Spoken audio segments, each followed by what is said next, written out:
Hello दोस्तों, कई बार लोगों को पेन का प्रॉब्लम होता है। फिजियोथेरेपिस्ट के पास जाते हैं। फिजियोथेरेपिस्ट अल्ट्रासाउंड का प्रयोग करते हैं। अल्ट्रासाउंड बेसिकली हार्ट के या पेट के स्कैनिंग के लिए अक्सर प्रयोग होता है, आपने देखा होगा। लेकिन फिजियोथेरेपी में ये जॉइंट्स की सिकाई के लिए और सूजन को कम करने के लिए इसका प्रयोग किया जाता है।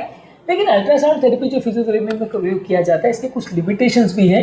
ये सिकाई में काफ़ी हद तक मदद करता है और काफ़ी लोगों की जॉइंट की पेन को कम करने में मदद करता है, लेकिन इसमें कुछ लिमिटेशंस है या कुछ काम इसमें बहुत अच्छी तरह से नहीं भी हो पाता है। ये सारी चीज़ों पर आज हम बात करेंगे कि क्या ऐसे रिस्ट्रिक्शंस या लिमिटेशंस या कमियां हैं अल्ट्रासाउंड थेरेपी में जब फिजियोथेरेपी में आजकल प्रयोग करते हैं। तो टॉपिक में जाने से पहले जो लोग हमारे चैनल पर नए हैं उन्हें रिक्वेस्ट करूंगा अपने चैनल को सब्सक्राइब करें, वीडियोस को फ्रेंड्स फैमिली के साथ शेयर करें, क्योंकि कंटेंट किसी की जिंदगी बचाने, बदलने और हेल्दी बनाने के लिए उपयोगी हो सकता है। तो बगैर समय बिगाड़े चलिए शुरू करते हैं हमारे साथ केयर का सफर।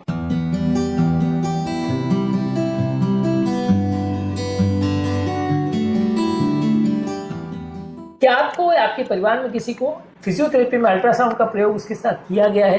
कैसे रिजल्ट्स आपको देखने को मिले, कमेंट सेक्शन में लिख के हमें बताएं। अल्ट्रासाउंड के साथ एक प्रॉब्लम है कि वो सिम्टोमेटिक रिलीफ देता है, लेकिन अपने आप में पूरी स्टैंड अलोन थेरेपी नहीं है कि आप सिर्फ उसी को प्रयोग करो और सब चीज़ ठीक हो जाएगा, वैसा नहीं है। अगर किसी को मसल वीकनेस का प्रॉब्लम है, पोर पोस्चर का प्रॉब्लम है, जॉइंट इंस्टेबिलिटी का प्रॉब्लम है, तो वहाँ पर ये खाली थोड़ा बहुत हीलिंग को इम्प्रूव कर सकता है, पेन को थोड़ा बहुत कम कर सकता है, लेकिन बीमारी को ठीक नहीं कर सकता। और अपने आप में सिर्फ अल्ट्रासाउंड का प्रयोग करोगे तो आपको उतने अच्छे रिजल्ट्स नहीं मिलेंगे। अगर किसी व्यक्ति को बहुत लॉन्ग टर्म अगर प्रॉब्लम है तो भी हर केस में बहुत अच्छा रिजल्ट मिलेगा, ऐसा जरूरी नहीं है।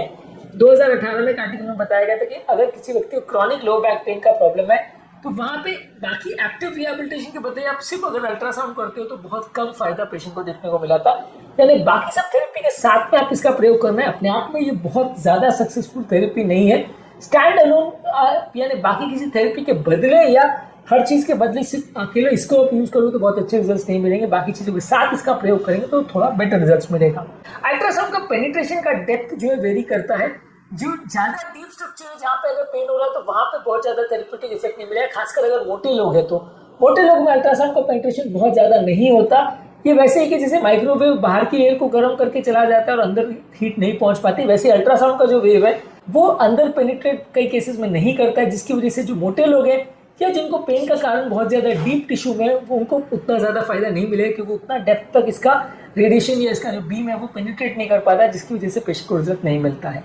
इसके अलावा कितना अच्छा ऑपरेटर है उस पर भी कई बार डिपेंड करता है। कई बार ऑपरेटर सही टेक्निक से, सही ड्यूरेशन से और सही पोजिशनिंग से अगर अल्ट्रासाउंड करता है तो ज्यादा अच्छे रिजल्ट मिलेंगे। अलग अलग थेरेपिस्ट के केस में रिजल्ट वेरी कर सकते हैं।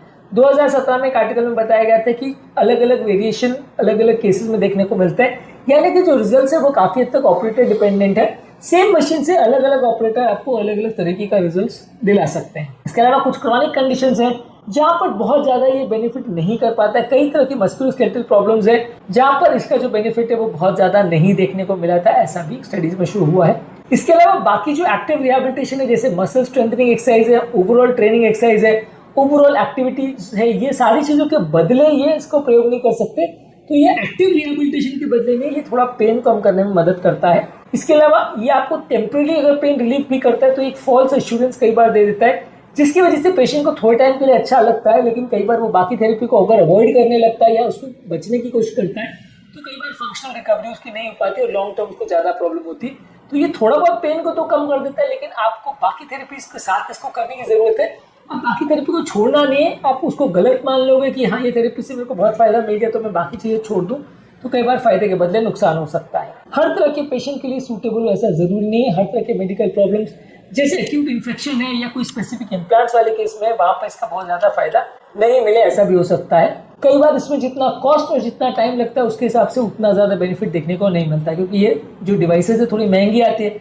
अल्ट्रासाउंड थेरेपी आप कराते हो तो पेशेंट को भी थोड़ा महंगा पड़ता है, पर उसके हिसाब से कई बार उतना ज्यादा बेनिफिट देखने को नहीं मिलता है। कई बार जो सिंपल फिजियोथेरेपी है जो बहुत कम चार्जेस में हो जाती है बिना किसी मशीन के, वो भी अच्छे खासे ठीक ठाक रिजल्ट दे पाती है। तो कई बार जितना कॉस्ट आप खर्चा कर रहे हो उसके अनुपात में उतना ज्यादा बेनिफिट देखने को नहीं मिलता है। कई बार ऐसे स्टडीज में भी शो किया है कि कई बार लोगों का मानसिक लेवल पर या प्लेसिबो लेवल पर लोगों को ऐसा लगता है कि इससे फायदा मिल रहा है, एक्चुअल टिश्यू हीलिंग नहीं भी होती है कुछ कुछ केसेस में।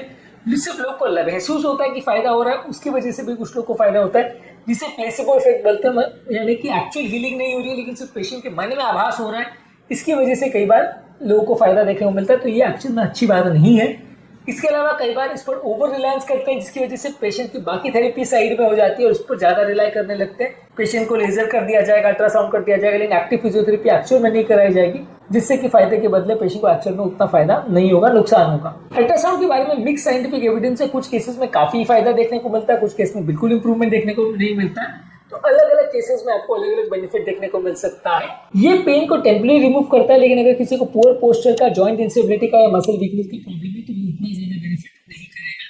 कई बार टाइम कंज्यूमिंग और बहुत कई सेशंस पेशेंट को करने पड़ते हैं, रिपीटेड मल्टीपल सेशंस करने पड़ते हैं, जो कि हर पेशेंट के लिए प्रैक्टिकल ना हो, ऐसा हो सकता है। यानी पेशेंट को कई हफ्तों तक बुलाना पड़ता है, तब जाके थोड़ा फायदा देखने को मिलेगा।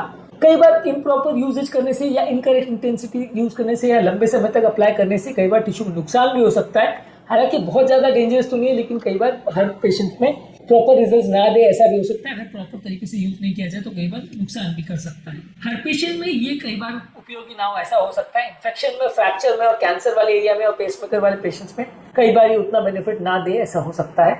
लोगों को लगता है कि इंस्टेंट और कंप्लीट क्योर देगा, पर ऐसा नहीं। ये थोड़ा बहुत पार्शियल आपको रिकवरी देगा, कंप्लीट क्योर ये प्रॉब्लम को नहीं कर सकता। कुछ लोग को लगता है कि ज्यादा इंटेंसिटी से सिकाई करने से ज्यादा फायदा मिलेगा, पर वैसा भी जरूरी नहीं। सही डोज सही ड्यूरेशन पर करने में आपको फायदा मिलेगा, ओवर यूज करने से ज्यादा फायदा नहीं मिलेगा। इसके अलावा यदि आप पल्स वेव के बदले अगर कंटिन्यूस मोड में यूज करेंगे एक्यूट इंजरी में, तो कई बार सूजन बढ़ भी सकती है। तो गलत मोड में अगर यूज किया तो उल्टा फायदे के बदले नुकसान भी हो सकता है। इसके अलावा ये एक्टिव एक्सरसाइज नहीं है, सिर्फ पेशेंट के लिए पैसिव ट्रीटमेंट है, जहाँ पेशेंट आराम से रहता है लेटा हुआ और उस पर खाली फिजियोथेरेपी की जाती है और उसमें खाली जो ऑपरेटर है वो एफर्ट कर रहा है, पेशेंट को भी एफर्ट नहीं कर रहा।